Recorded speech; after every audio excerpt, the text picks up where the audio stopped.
Вы знаете, действительно есть огромная проблема, и мы все сегодня это понимаем. Но каждый институт власти должен выполнять четко свою функцию.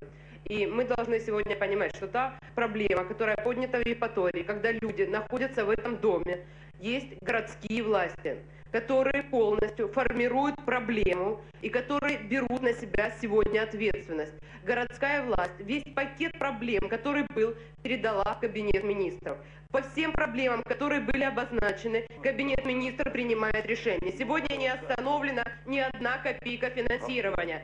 Данная проблема городской властью подтверждена в том, что они берут на себя ответственность, ведут обследование и допустили жизнь там людей. Поэтому сейчас каждая институция власти должна четко отвечать за свои поступки и брать на себя ответственность. Иначе мы потом будем опять искать гражданскую позицию или министерскую позицию. Это категорически неправильно. Гражданская и министерская позиция должна быть соединена воедино. Тогда это будет эффективная работа власти.